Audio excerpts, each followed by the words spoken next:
চাওক আমাৰ অসমৰ সন্মানীয় মুখ্যমন্ত্ৰী ডক্টৰ হিমন্ত বিশ্ব শৰ্মা ডাঙৰীয়াই যেতিয়াই যি মন যায় তেওঁ সিদ্ধান্ত লয় আৰু ৰজাৰ দৰে অসমৰ মানুহক শাসন কৰিবৰ কাৰণে তেওঁ চিন্তা কৰে আৰু ঠিক তেনেকুৱা এটা ঘটনা আমাৰ এইখন অসমত ঘটি গৈছে। মুখ্যমন্ত্ৰী ডাঙৰীয়াই আমাৰ প্ৰাণৰো আপোন শিল্পী জুবিন গাৰ্গৰ যি সমাধি ক্ষেত্ৰ আছে সেই ক্ষেত্ৰলৈ এতিয়া অনুৰাগীসকলক মন গ'লে যি যোৱা পৰিৱেশ সেই পৰিৱেশ নোহোৱা কৰিছে।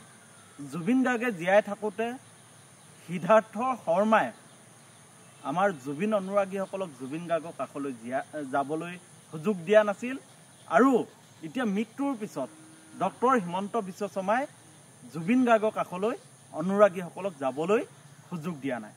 আমি কি বুজিম? চৰকাৰে মন গ'লেই জুবিন গাৰ্গৰ সমাধি ক্ষেত্ৰলৈ কোন যাব কোন নাযাব সিদ্ধান্ত ল'ব পাৰিব নেকি? জুবিন গাৰ্গ চৰকাৰৰ সম্পত্তি নেকি? মুখ্যমন্ত্ৰী হিমন্ত বিশ্ব শৰ্মা ডাঙৰীয়া আপুনি মনত ৰখা উচিত যে জুবিন গাৰ্গ অসমৰ প্ৰতিজন অসমীয়াৰ হৃদয়ত তেওঁ ঘৰ সাজিছিল।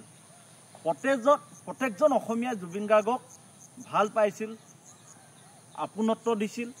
জুবিন গাৰ্গৰ যি তেওঁ চৰিত্ৰ বা জুবিন গাৰ্গৰ যি আদৰ্শ সেই আদৰ্শৰে আমি এতিয়া অসমীয়া জাতি অনুকৰণ কৰিব খুজিছোঁ।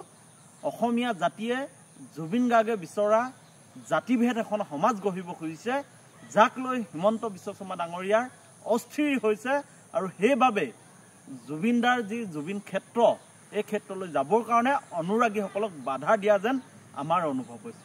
গতিকে মুখ্যমন্ত্ৰী ডাঙৰীয়া আপুনি মনত ৰাখক, এই গণতন্ত্ৰত ৰাইজে ৰজা বনাবও পাৰে, ৰাইজে ৰজাৰ ভাঙিবও পাৰে। গতিকে আপুনি যি ধৰণে অসমৰ মানুহক ৰজাৰ দৰে শাসন কৰিব খুজিছে এই শাসন কেতিয়াও অসমবাসীয়ে মানি নলয়। আমি জুবিন দাক ভাল পাওঁ। জুবিন দাৰ সমাধি ক্ষেত্ৰত আমি যেতিয়াই মন যায় আমি যাবলৈ আমি স্বাধীনতা বিচাৰোঁ। আপোনাৰ SOPক আমি গুৰুত্ব দিব লাগে বুলি আমি নাভাবোঁ। গতিকে আমাৰ স্পষ্ট কথা, আপুনি এই SOP কিবা কি এইবোৰ দি লাভ নাই। আপুনি যদি দিব খুজিছে তেতিয়াহ'লে জুবিন গাৰ্গৰ যি ৰহস্যজনক এই মৃত্যুৰ আপুনি ন্যায় দিয়ক। অসমবাসীয়ে ন্যায় বিচাৰিছে।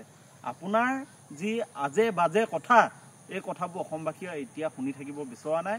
আপুনিও ভাগৰুৱা যেন আমাৰ অনুভৱ হৈছে। গতিকে আপুনি এইবোৰ বাদ দিয়ক, ৰাজনীতি বাদ দিয়ক।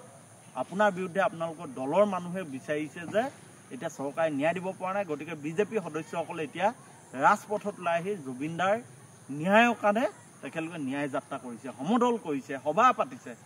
গতিকে কথাখিনি স্পষ্ট। গতিকে আমাৰো অনুভৱ হৈছে যে আপুনি ভাগৰুৱা হৈছে। আজি বিৰোধীয়ে কৈছে জুবিন গাৰ্গে ন্যায় পোৱা নাই, আপোনালোকৰ দলৰ মানুহবোৰে কৈছে জুবিন গাৰ্গে ন্যায় পোৱা নাই। গতিকে ডাঙৰীয়া আপুনি জুবিন গাৰ্গৰ ন্যায়ৰ কাৰণে আপুনি চিন্তা কৰক। এইবোৰ SOP দি মানুহক আৰু খঙত টিঙি তোলা নকৰিব। মানুহে এতিয়াও আপোনাৰ ওপৰত আস্থা ৰাখিছে যে জুবিন গাৰ্গে ন্যায় পাব।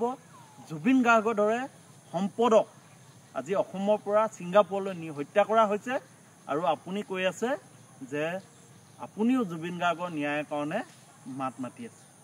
কিমান নিৰ্লজ্জভাৱে ব্যৰ্থ হ'ব লাগিব আপুনি যে এগৰাকী মুখ্যমন্ত্ৰী হৈ এনেধৰণৰ কথাবোৰ কৈ আছে। আমি আপোনাৰ পৰা কি বিচাৰোঁ? ন্যায় বিচাৰোঁ।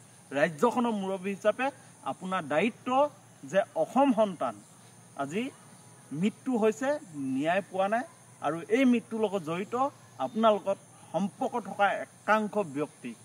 গতিকে ৰাইজে দাবী কৰিছে আমাক SOP নালাগে, আমাক ন্যায় লাগে। আপুনি কথাখিনি বিবেচনা কৰিব আৰু আমি ভাবোঁ আপুনি উন্মাদ হৈ যি টি কথা অসমৰ মানুহক নক'ব। অসমৰ মানুহক খং উঠি আছে, অসমৰ মানুহে ন্যায়ৰ কাৰণে প্ৰতিবাদ কৰি আছে, আবেদন কৰিছে।